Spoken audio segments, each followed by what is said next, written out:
راست میگم کار تکنیکی ما روی صفحه تلویزیون بگذاره. در این بار اگر معلومات بتین بیشتر برای دوستای عزیز ما خوش میشیم. افغان سمت سال یک دفعه به بیریا یک ارگانیزیشن است که تمام NGO که در اینجا ارتباط به افغانستان دارن یک جای میکنن تا اونا برای مردم نجیب ما در بیریا بگوین که مقصد و مرام از اونا در افغانستان چی است و چی میخواین بکنن و یک ارگانیزیشن موفق است که ما برای اونا هم افتخار میکنم و همچنان علاقه زیاد دارم که با امروشان همکاری کنم. قاسم جان انتهین من فکر میکنم که پروگرام ما هم 5 دقیقه زیادتر نمانده. ما از تشریف آوری شما یک بار دیگه به استودیوی تلویزیون نور ما تشکر میکنم. پیش از اینکه سوال آخری خود از پیش شما بکنم که پیام و مسیجتان برای دوستای عزیز بگوین.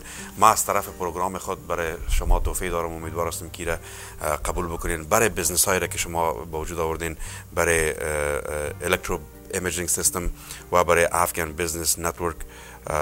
ما از طرف پروگرام خود از مدال های اجتماعی در رابطه طولانی زرغون نشان که اولین مدال مردمی است، اولین مدالی است که از طرف ملت برای ملتش داده میشه. ما ایره برای هر دو بزنس شما مبارک میگم، امیدوار هستم که از طرف ما ایره قبول بکنین و واقعا قابل افتخار است که انسان موفق در این جامعه داریم، انسان های موفق و پیروزی در این جامعه داریم که برای تعالی و ترقی مردم افغانستان اینا خدمت میکنن.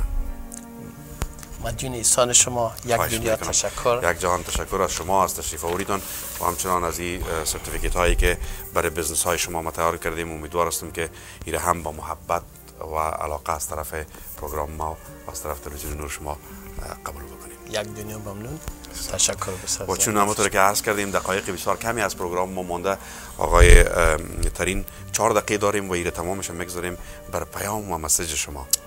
و پیش از اینکه پروگرام های دیگه با شما داشته باشیم، امیدوار هستم که این پروگرام دوستای عزیز خوش شما آمده باشه. بار دیگه از تشریف آوری شما ما تشکر میکنم و آرزو دارم که پیام مقبول و مسیج مقبولتان برای ملت افغانستان با شوق و علاقه بشنوم.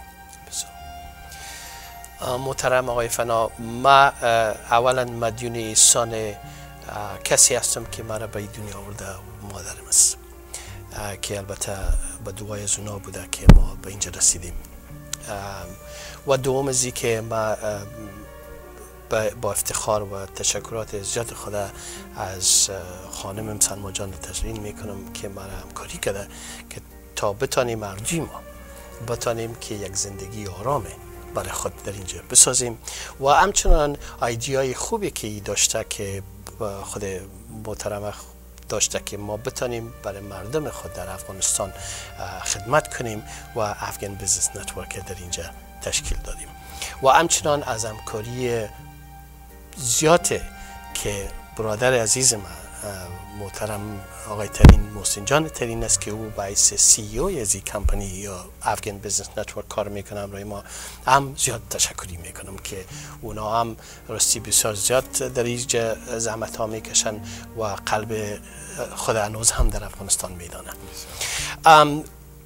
البته ما گفتارهای بسیار زیاد دارم برای هموطنان عزیز خود. اگر ساعتها هم باشه هنوز هم کم است.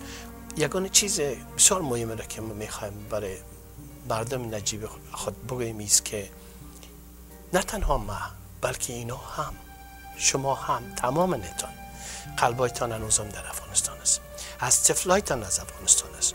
ما از همه کسایی که علاقه داشته باشه ما ازشان دعوت میکنم که همراه ما یک جا شوند، همدست شوند و بتانیم که ما امو بزنس ها خود در افغانستان و امو تجاربی را که ما خارج از افغانستان حاصل کردیم امروز بتانیم امور در افغانستان پس ببریم.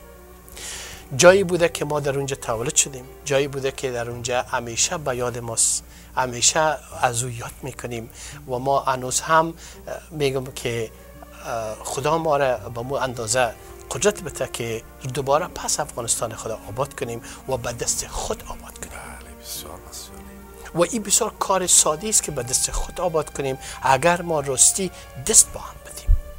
این هر دیسپیوتی که در افغانستان فعلا وجود داره او از بین میره، ولی چیزی که رایز اپ میکنه زحمت های ماست که ما میتونیم بر از وطن بیچاره‌ای که در مدت 30 سال رنج کشیده امروز ما میتونیم، یعنی مقصد ما میتونیم، یعنی 100% من متحقین هستم که اگر ما با هم یک جایی باشیم و یک جای شویم، ما هو وطن پس دوباره آباد میکنیم و آبادی از او مملکت بهترین مملکت دنیاست. بله. از شما یک جهان تشکر میکنم. امیدوار هستم که دعوت بعدی ما را هم شما قبول بکنین. دوستای عزیز، شما میتونین که به www.afghanbusinessnetwork.org تشریف ببرین و همچنان میتونین با آقای قاسم ترین شخصا به 925-580-7789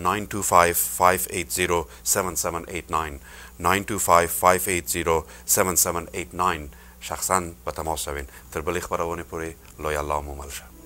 د ادب غټۍ د نور د تلویزیون د هنر او ادبیاتو اداره وړاندې کوي. د ادب غټۍ، یک پروګرام اجتماعي نوین، ویاند او جوړونکی عاشق لونگین فنا.